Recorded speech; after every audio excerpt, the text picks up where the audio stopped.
વિદ્યાર્થી મિત્રો, section C ની જેમ સેક્શન ડી નો પણ આઈએમપી ક્વેશ્ચન્સ નો વિડિયો આવી ગયો છે। 12 માંથી 12 માર્ક સેક્શન ડી માં પણ લાવીને જ રહીશું।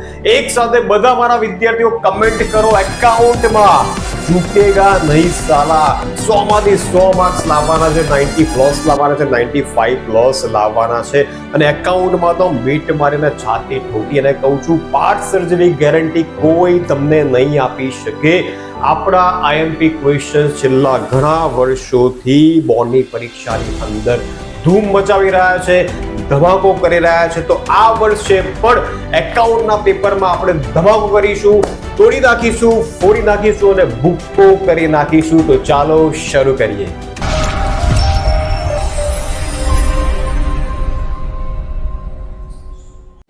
સેક્શન ડી નું સૌથી સરળ ચેપ્ટર જે દરેકે દરેક વિદ્યાર્થીએ પરફેક્ટ કરીને જ જવાનું છે। બંને દાખલાના ગણવાના જ છે, એટલે કે પાઘડીનું મૂલ્યાંકન।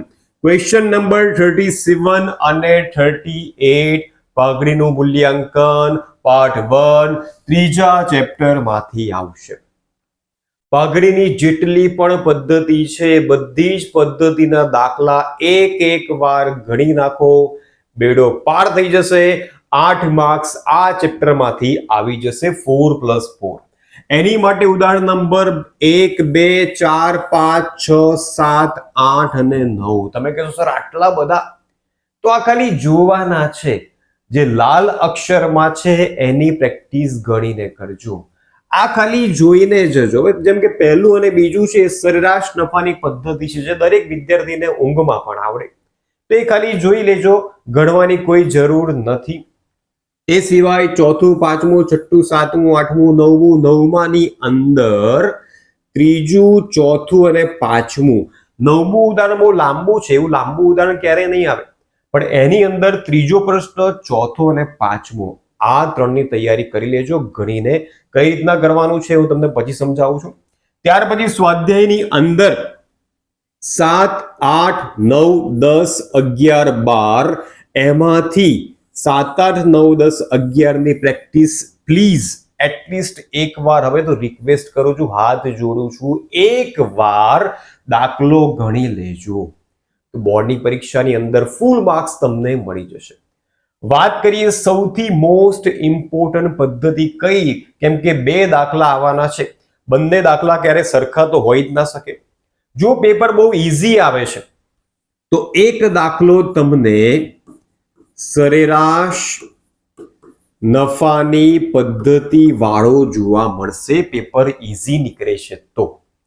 જો સરેરાશ નફાની પદ્ધતિ વાળો ક્વેશ્ચન નથી તો એક દાખલો તમને ભારિત સરેરાશ નફાની પદ્ધતિ વાળો જોવા મળશે। એનો મતલબ એ થયો કે 37 નંબરનો ક્વેશ્ચન આ બંનેમાંથી એક અચૂક તમને જોવા મળશે। આટલા વર્ષોના અનુભવ પરથી કહી રહ્યો છું, જો પેપર ઈઝી નીકળે છે અને સારું નીકળે છે, બેલેન્સ નીકળે છે, તો આ બંને પદ્ધતિમાંથી એક દાખલો અચૂક તમને જોવા મળશે। કારણ કે પછીની જે ત્રણ પદ્ધતિ થોડી લેન્ધી છે, એટલે લેન્ધી દાખલો 4 માર્ક્સમાં કદાચ નહીં મૂકે, એટલે આ બંનેમાંથી એક, અને મેજોરિટી કેસીસમાં ભારિત સરેરાશ નફાની પદ્ધતિ વાળો ક્વેશ્ચન તમને જોવા મળી શકે છે। પણ આ બંને પણ જોઈ લેજો ભાઈ, સરેરાશ નફાની પદ્ધતિ વાળા છે, પછી એવું ના થાય કે અઘરું કરવામાં સહેલું રહી જાય અને સહેલામાં માર્ક્સ કપાઈ જાય, એવું બિલકુલ થવું જોઈએ નહીં। ત્યાર પછી અધિક નફાની પદ્ધતિ સૌથી મોસ્ટ ઇમ્પોર્ટન્ટ છે બીજા ક્વેશ્ચન માટે। અધિક નફામાં તમારે બે વસ્તુનું ધ્યાન રાખવાનું છે, નફાનો ટ્રેન્ડ પણ જોવાનો છે। જો તમે ફ્લક્ચ્યુએશન ટ્રેન્ડ જોઈ રહ્યા છો ક્વેશ્ચનની અંદર, તો અહીંયા તમારે સરેરાશ નફો શોધવાનો છે, અને જો નફો કન્ટિન્યુઅસ વધી રહ્યો છે અથવા કન્ટિન્યુઅસ ઘટી રહ્યો છે, એની માટે નવમું અને અહીંયા ચોથું, પાંચમું બે પરફેક્ટ કરી લેજો ભાઈ। એમાં ભારિત સરેરાશ નફાની પદ્ધતિનો ઉપયોગ તમારે અધિક નફાવાળી પદ્ધતિમાં કરવાનો છે સરેરાશ નફો શોધવા માટે, તો એ પાકું કરી લેજો, એમાં પણ બિલકુલ માર્ક્સ જવા જોઈએ નહીં। તો નવમું, ચોથું, પાંચમું કરશો તો તમને ખ્યાલ આવી જશે કે અધિક નફાની અંદર પણ ઘણી વખત ભારિત સરેરાશ નફાની પદ્ધતિએ સરેરાશ નફો શોધવાનો હોય છે ભાર આપીને। તો જેટલી પણ પદ્ધતિ છે પાઘડી સાવ ઈઝી છે, સાવ સરળ છે. આટલા દાખલા કરી લેશો એટલે 8 માર્ક્સ તમારા પાક્કા પાઘડી ચેપ્ટરમાં થઈ જશે. આગળ વધીએ. ત્યાર પછીનું ચેપ્ટર પાર્ટ 2 નું નાણાકીય પત્રકોનું વિશ્લેષણ. વેરી ઈઝી ચેપ્ટર છે. એમાંથી એક દાખલો બોર્ડની પરીક્ષાની અંદર તમને જોવા મળશે. આ ચેપ્ટરમાં બે મેથડના દાખલા તમારે કરવાના છે. એક તુલનાત્મક અને બીજું સમાન માપના પત્રકો. એક તુલનાત્મકનો દાખલો કરવાનો છે, એક સમાન માપ. બંને મેથડ પરફેક્ટ કરી લીધી. એમાંથી જ તમને ક્વેશ્ચન બોર્ડની પરીક્ષાની અંદર જોવા મળશે. સૌથી હાઈ ચાન્સીસ રહ્યા છે અત્યાર સુધી તુલનાત્મકના, એટલે કે કમ્પેરેટિવ સ્ટેટમેન્ટ.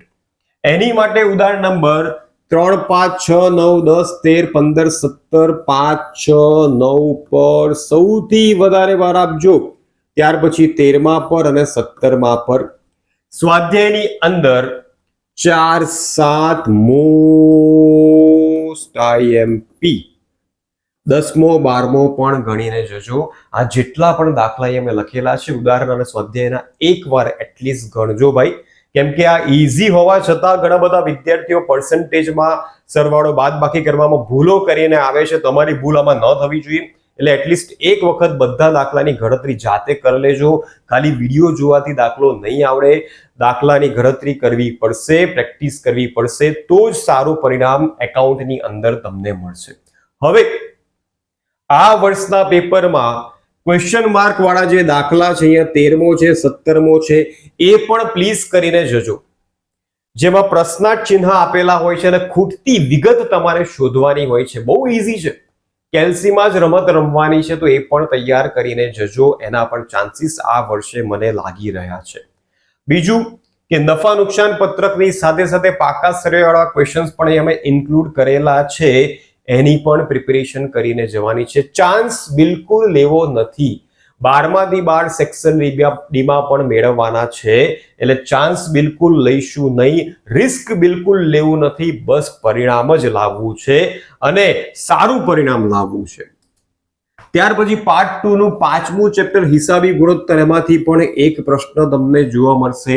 આખું ચેપ્ટર તમે ધારો તો ઓપ્શનમાં કાઢી શકો છો, પણ જેઓને આ ચેપ્ટર ઈઝી લાગતું એની માટે કહી દઉં. ઉદાહરણમાં 9, 11, 12, 15, 16, 17, 18, 25, 30, 32 આટલા ક્વેશ્ચન્સ કરજો. 12, 15, 17, 18 પર સૌથી વધુ ભાર આપજો. સ્વાધ્યાયમાં 4, 6, 7, 8, 9, 11, 14, 16, 18, 19 એમાંથી 8, 11, 14 પર સૌથી વધારે ભાર આપવાનો છે. મોસ્ટ ઇમ્પોર્ટન્ટ જો ગુણોત્તર હોય તો એ કયા કયા છે? તો નફાનો ગુણોત્તર, એની અંદર પણ વધારે ઇમ્પોર્ટન્ટ હોય તો ચોખ્ખા નફાનો ગુણોત્તર અને કામગીરી ગુણોત્તર છે, પાકો કરી દેજો. ત્યાર પછી ચાલુ ગુણોત્તર અને પ્રવાહી ગુણોત્તર વેરી મોસ્ટ ઇમ્પોર્ટન્ટ, ફૂલ ચાન્સીસ છે આ બંનેના. ત્યાર પછી દેવા ઇક્વિટી ગુણોત્તર વેરી મોસ્ટ ઇમ્પોર્ટન્ટ, દેવાદારનો ઉથલો અને લેણદારનો ઉથલો. આટલા ગુણોત્તર કરી નાખજો. એમાંથી મોટે ભાગે ક્વેશ્ચન તમને જોવા મળી શકે છે. અને જે વિદ્યાર્થી આ ચેપ્ટર આખું વર્ષ અડ્યા જ નથી, કર્યું જ નથી, તો હમણાં છેલ્લા ટાઈમે ના આવશો, એને ઓપ્શનમાં તમે રાખી શકો છો. ત્યાર પછી સેક્શન ડી નો છેલ્લો ક્વેશ્ચન 41 નંબરનો ક્વેશ્ચન ચેપ્ટર નંબર 6 રોકડ પ્રવાહ પત્રકમાંથી આવશે. કુલ 3 જે પ્રવૃત્તિ છે એમાંથી કોઈ એક દાખલો તમને બોર્ડની પરીક્ષામાં જોવા મળશે. ઉદાહરણ નંબર 5, 6, 8, 9, 11, 12, 14. 5મું બહુ બધી વખત આવી ગયું છે, પાકું કરી દેજો. એ સિવાય 9, 11, 12, 14 પર સૌથી વધુ ભાર આપજો. સ્વાધ્યાયની અંદર 16, 18, 19, 20, 21 માંથી 16 અને 18 પર સૌથી વધારે ભાર આપજો. પ્રેક્ટિસ કરજો ભાઈ. અને 21માં પણ તમારે વધારે ભાર આપવાનો છે. પ્રેક્ટિસ કરતા રહેજો, કેમ કે કહેવત તમે સાંભળી હશે, પ્રેક્ટિસ મેક્સ મેન પરફેક્ટ. એટલે હવે સારાંશ ઉપર આવીએ.